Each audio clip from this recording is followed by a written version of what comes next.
And now, the meeting of the minds, part 2. All right, why should I say a thing? Let's just get to round 2. I want to ask you a question about COVID because you had COVID. And my wife, you met my wife, I don't know, it was like 6 years ago in Mar-a-Lago. She's still not gotten vaccinated. And I keep talking to her to get her to get vaccinated, and she hasn't.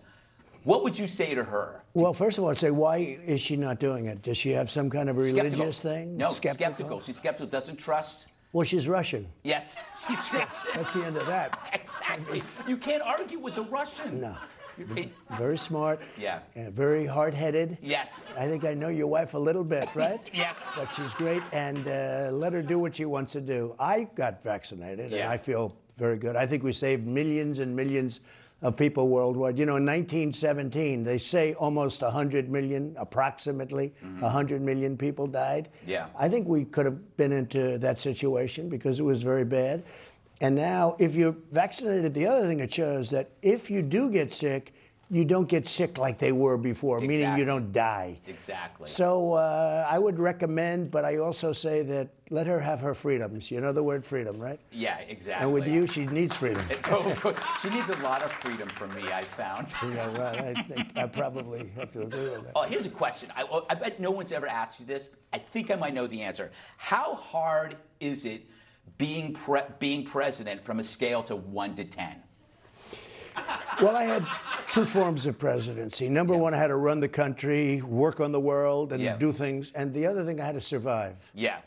The survival was much tougher because I had fake Mueller people coming after me. I had 19 really haters after me. I had every form of law enforcement after me. It started from the day I came down the escalator. It never stops. They have every prosecutor after me. They're looking at deals that I did years and years ago. I forgot about them. It is a disgrace. So I had to survive, number one. And number two, I had to really, you know, I guess I'd put it in a different order. But if you don't survive, you can't do a good job in terms of running. So I had survival and I had running the country. Right. And I would say the survival was actually much tougher, running the country. Somebody said, what was the toughest president? A friend of mine, very, very successful guy, used to call me Don, Donnie, Donald. Now he said, Mr. President, you know, you lose all your friends because you're president. They're all afraid to talk to you, okay? Mr. President, could I ask you one question? What's the toughest, who was the toughest to deal with? Was it China? Could it be Putin in Russia? What about North Korea, Kim Jong-un? I said, well, the toughest actually was the United States, dealing with these maniacs that we have over here, with Pelosi and Schumer and all of them. That was probably the toughest, far tougher than a lot of world leaders. And isn't that a shame when you think about it? Isn't it a shame? Well, there was an irrational response to you, and I mean, I lost friends when I would defend you.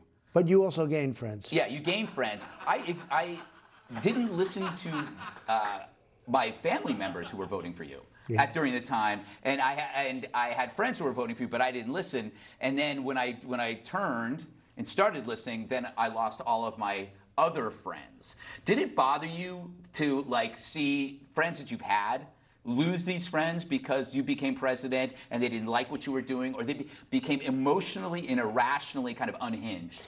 Trump delusional. Sure, right. Trump. Derangement syndrome. They call him a lot of things, but derangement syndrome seems, and there is something like that. I mean, it's crazy. And why would they do that? We rebuilt the military. We took care of everything. We came up, whether you say vaccines or helping people medically, you know, right to try, where they were able to try somebody dying, and we have drugs that might work and you couldn't use them. None of that mattered because it was an emotional response. Taxes, by the way, regulations, the largest tax cut in history, largest regulation cut by far in history, you know, all records. But why did people respond emotionally to you rather than rationally? It must be my personality. That's what I can think. I mean, we did a great job. I rebuilt the military. Yes. All that beautiful stuff, that brand new stuff. And you know who has it now? Yeah. Huh? The Taliban. Taliban. I built it for the Taliban. Exactly. It wasn't supposed to happen. And now we see these beautiful, perfect, brand new rifles, and these guys are carrying two, and they're wearing our uniforms. I know. And they're flying our helicopters, and it's a disgrace. You know what? We might have converted them because it's like Christmas to them. Yeah, well, it is Christmas. It is Christmas. They're still celebrating. Yes. Okay, so I told you about Abdul. So he's tough. And when I first spoke to him by phone, I said, "Nice to speak to you by phone, Abdul." And he goes, "Ah." You know, they're ferocious people. Right. You know, like you go to Broadway shows, they fight. They like to fight. They've been fighting for about 1,000 years. How we I got hate it. Broadway. By the way, I say that you do. I like it, actually. You know, it's very interesting, and I've been saying it for a long time.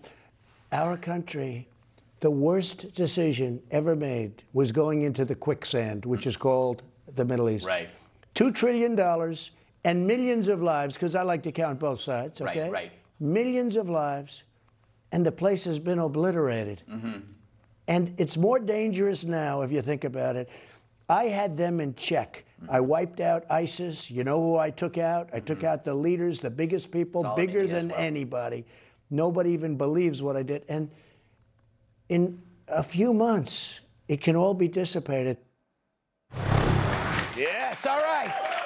Like I said, we're going to milk this interview for all it's worth. We've got more of it tomorrow night, right here on Gutfeld. Up next, A New Reason to Care. Spice up your life with Flair.